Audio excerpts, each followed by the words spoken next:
Olá, meu nome é Augusto Donegar e hoje eu quero dizer para vocês sobre tradução da Bíblia. Qual a melhor tradução para você ler o texto bíblico? Qual a melhor tradução para eu ler o texto bíblico?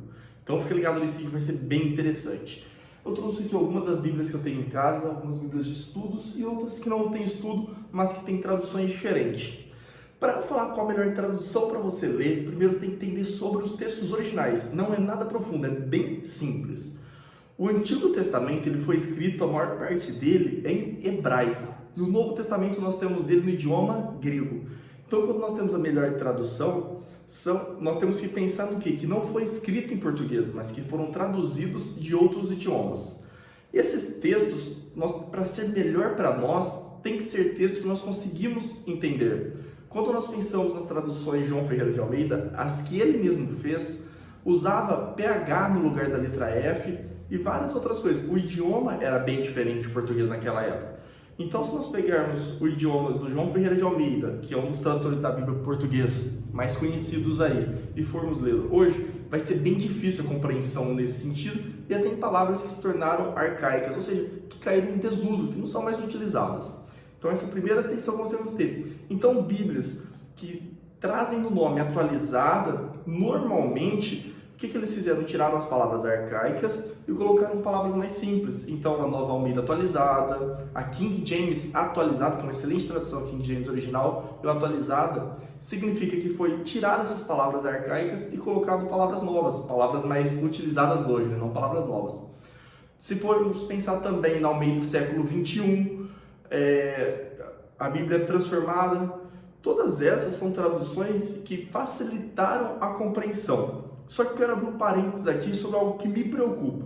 Nós temos o texto grego e hebraico, como eu disse para vocês no começo, que foi transmitido em hebraico por todos os judeus até o tempo de Jesus ali, e depois o hebraico do tempo de Jesus até hoje, tanto pelos judeus quanto pelos cristãos, e o grego pelos cristãos. Foram preservados esse texto e transmitido dentro da tradição da igreja, então nós temos manuscritos muito antigos.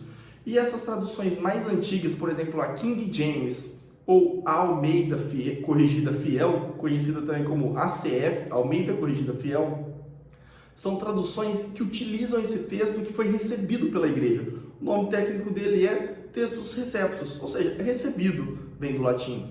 Só que, coisas de 100 anos atrás, 150 anos atrás, alguns críticos literários começaram a fazer críticas desse texto, utilizando manuscritos descobertos bem recente.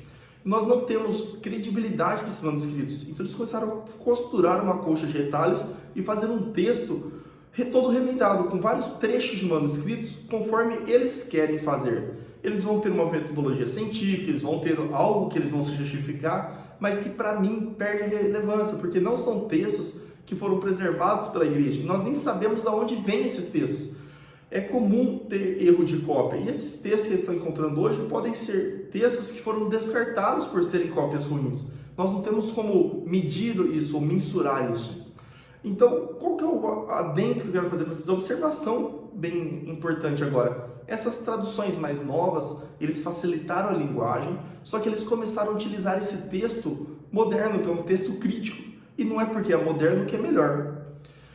As traduções antigas, como eu disse, Almeida Fiel ou a King James original, elas utilizam textos receptos, ou seja, o texto recebido pela igreja, um texto que toda a cristandade utilizou, desde os pais da igreja, todos os padres, os papas, os reformadores, foram utilizados esse texto recebido.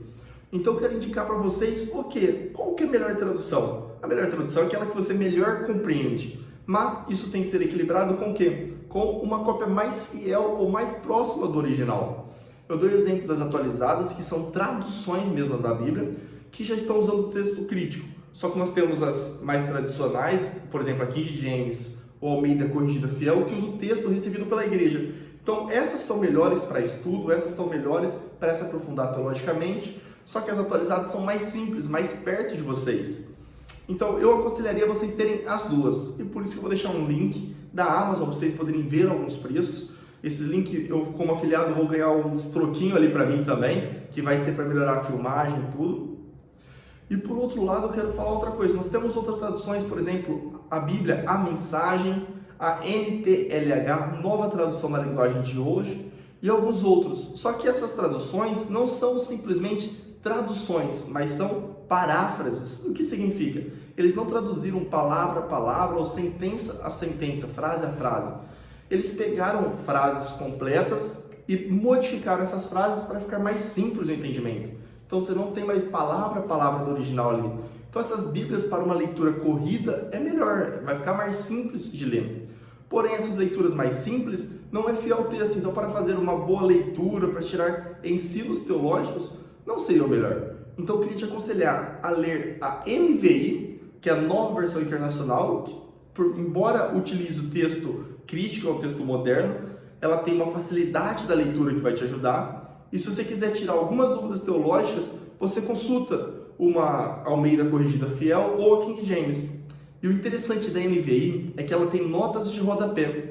E normalmente nessas notas de rodapé, ela informa para você qual a diferença desse texto utilizado, que é o texto crítico, para o texto recebido das outras traduções. Então, por mais que você não tenha as duas ali para comparar, na NVI você consegue ter uma ideia dessas notas de rodapé.